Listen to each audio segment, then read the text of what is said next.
समस्त प्राणियों के हृदय में विराजमान परमात्मा को नमस्कार है। सब संतों में, विद्वानों में विराजमान परमात्मा को नमस्कार है।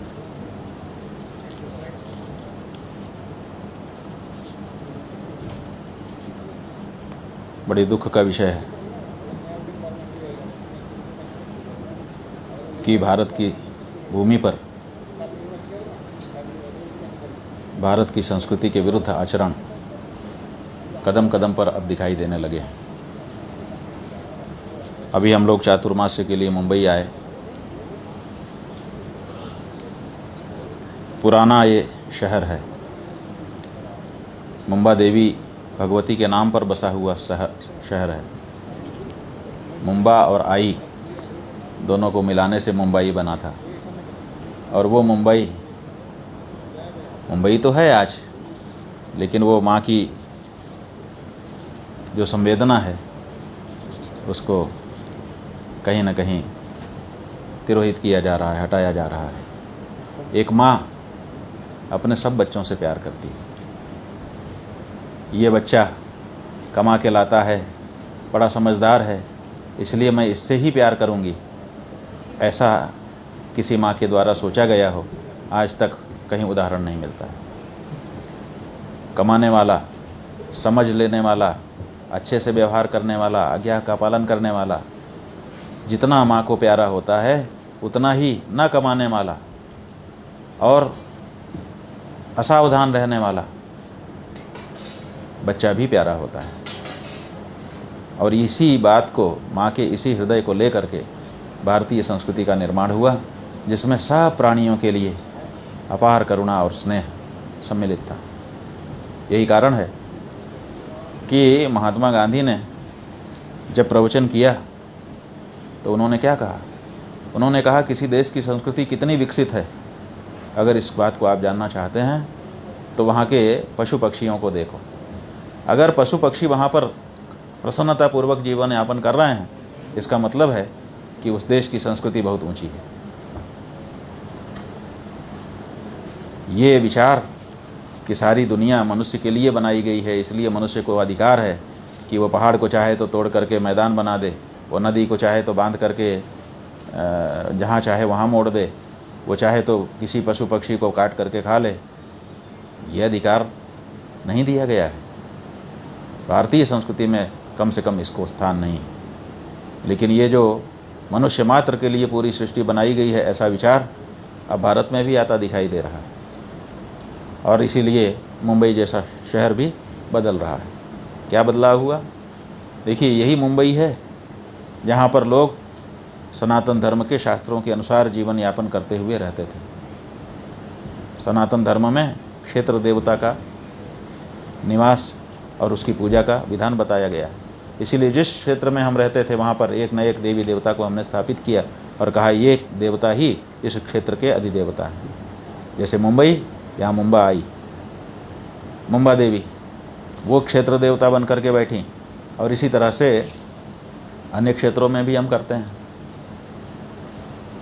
यही नहीं, देव पूजा के साथ साथ हमारा धर्म कहता है कि अन्नाद्यादेह संविभागो भूतेभ्यश्च यथार्हतः। अन्न आदि का पहले, भोजन करने के पहले संविभाग करे, बंटवारा करे। किसके लिए? भूतेभ्यः, सब प्राणियों के लिए।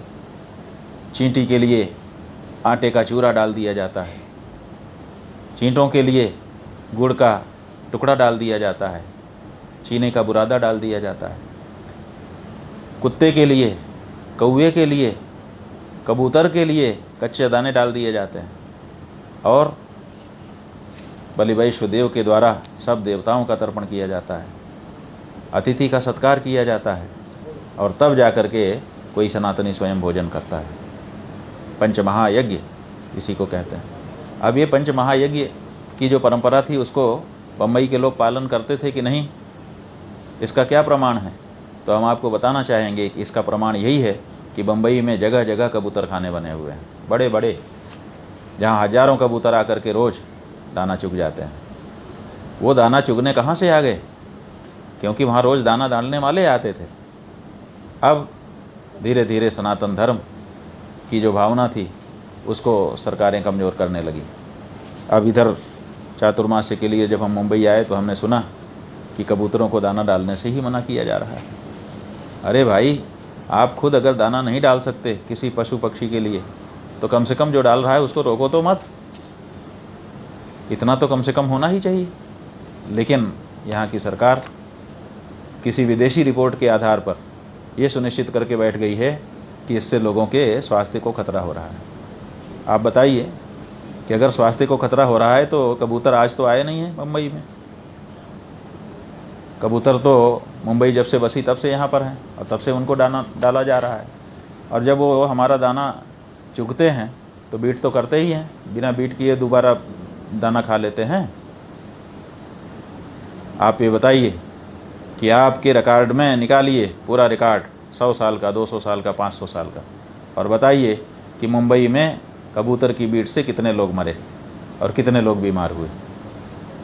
आपके पास कोई रिकॉर्ड नहीं है।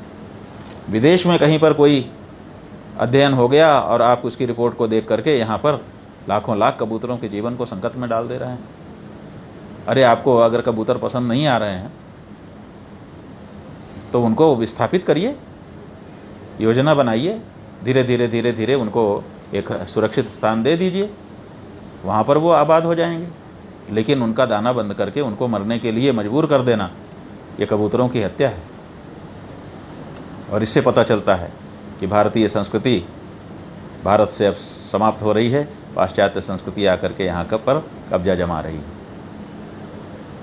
भारत के लोगों ने बाहरी लोगों को भगाया था कि आप आए हो अपनी संस्कृति हमारे ऊपर लाद रहे हो, हम आपको भगा रहे हैं। क्यों? क्योंकि हम अपनी संस्कृति के अनुसार जीना चाहेंगे। और उनके स्थान पर जो हमारे ही वोट से बैठे लोग हैं वो अब हमारी ही संस्कृति को, इसका मतलब है कि हमारे अनुसार सरकारें शासन नहीं कर रही हैं, अभी भी उन्हीं के अनुसार वो शासन कर रही हैं। क्या उनसे प्रायोजित तो नहीं है, अंदर से कोई समझौता तो नहीं है? इस बारे में हम लोगों को विचार करना पड़ रहा है। अस्तु, ये विषय दूसरा हो जा रहा है। हमारा ये कहना है कि ये देखिए, थोड़े दिन पहले कुछ लोग हमसे मिले थे तो उन्होंने इस समस्या के बारे में हमको बताया था। हमने प्रेस कॉन्फ्रेंस की थी, उसमें भी हमने इस विषय को उठाया था। बाद में अपने दैनिक सत्संग में भी हमने इस विषय को उठाया। लेकिन आज तो हमारे पास ये 2 पत्र आए हैं। एक है गच्छाधिपति कुलचंद्र सूरी जी महाराज का, और दूसरा है संत श्री विजय कल्पतरु सूरी जी महाराज का। और इन दोनों लोगों ने अपने अपने ढंग से बात लिखी है, लेकिन उसका सार यही है कि मुंबई में कबूतर खानों को तोड़ने का आदेश कर दिया गया है और कबूतर को दाना डालने से हमको मना कर दिया जा रहा है। उससे कबूतरों का जीवन संकट में है। ये दोनों संत जैन समाज से आते हैं, तो क्या केवल जैन समाज के हृदय में ये पीड़ा है?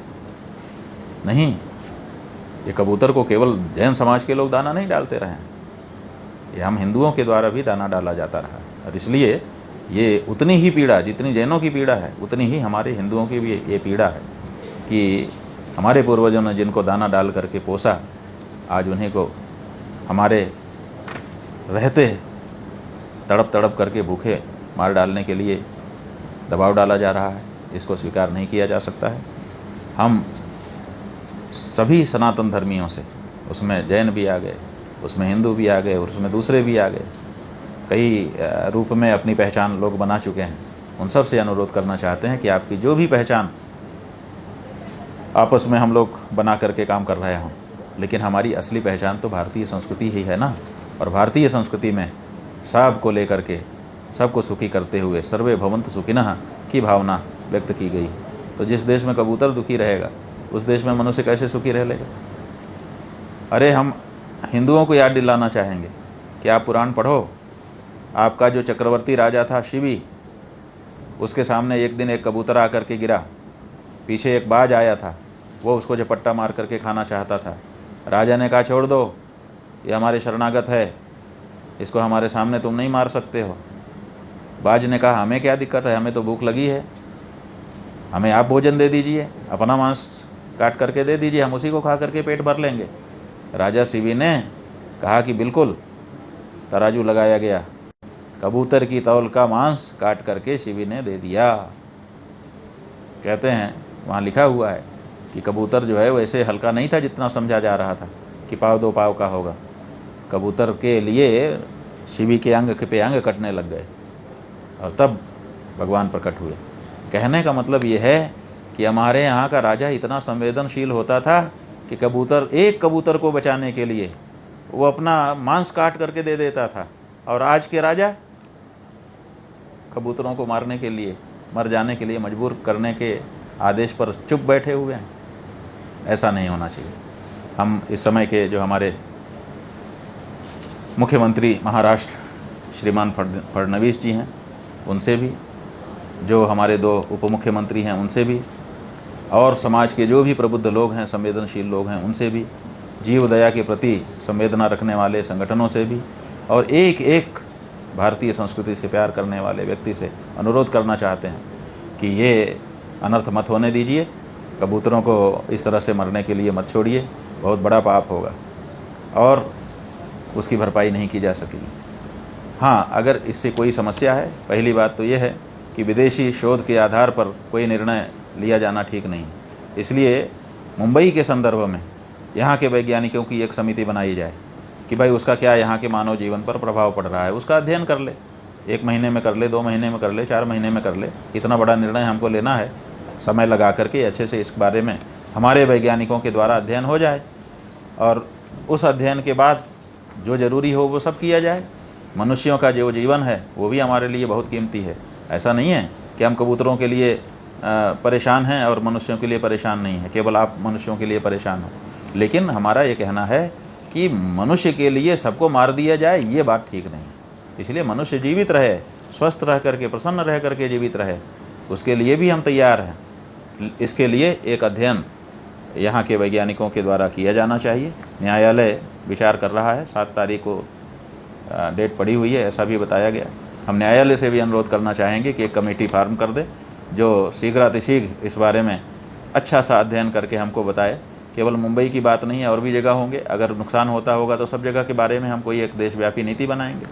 लेकिन किसी भी कबूतर को मरने के लिए छोड़ दिया जाना बिल्कुल सही नहीं होगा। और इस तरह से तुगल की फरमान जारी करके कि बिल्कुल दाना डाल ही नहीं सकते हो, लोगों की भावनाओं का भी और उनके प्राणों का भी अपमान नहीं किया जा सकता है।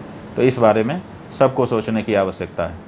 ये जो सभा जैन समाज के लोग कर रहे हैं, हम इसमें अपने प्रतिनिधि भी भेज रहे हैं। हमारे शिष्य दंडी स्वामी भी जाएंगे, हमारे गौ सेवाधीश पंडित किशोर दवे जी भी उसमें जाएंगे। हमारी तरफ से जो भावना है उसको उस सभा में भी प्रकट करेंगे। और जो लोग भी इस बारे में आवाज़ उठा रहे हैं, हम उनको आश्वस्त करना चाहेंगे कि उनके इस संघर्ष में, क्योंकि उनका संघर्ष बहुत ऊंचा है, इसलिए ऐसे नैतिकता के पैमाने पर ऊंचे संघर्ष में सहभागी होकर के हम भी अपने हृदय को तृप्ति देना चाहेंगे। तो हम आपके साथ हैं, आप इस संघर्ष को आगे बढ़ाइए। न्यायालय नहीं सुनता है तो भी कोई बात नहीं है, हम उससे ऊंचे न्यायालय में जाएंगे। अगर उससे ऊंचे वाला न्यायालय भी नहीं सुनेगा तो हम जनता की अदालत में जाएंगे। लेकिन अपनी आँखों के सामने किसी को इस तरह से भूख से छटपटा करके मरता नहीं देखना चाहेंगे। और उस पर भी वो जिसको हमारे पूर्वजों ने रोज़ दाना डाल डाल करके उसकी पीढ़ियों को पोसा हो, अब हमारे समय में अगर वो बच्चा तड़प तड़प करके भूख से मरेगा तो ये किसी भी दशा में हमारे देखे जाने लायक नहीं है। हम नहीं देखना चाहेंगे इस दृश्य को। इसलिए ये संघर्ष तो करना ही पड़ेगा। हम बिल्कुल ये साफ कर देना चाहेंगे, स्पष्ट कर देना चाहेंगे नीट कि किसी सरकार के विरोध में, किसी बीएमसी जैसी संस्था के विरोध में या किसी अधिकारी के विरोध में, किसी के भी विरोध में हम ये बात नहीं कर रहे हैं। हम भारतीय संस्कृति के पक्ष में और अपने सनातन धर्म के पक्ष में कर रहे हैं।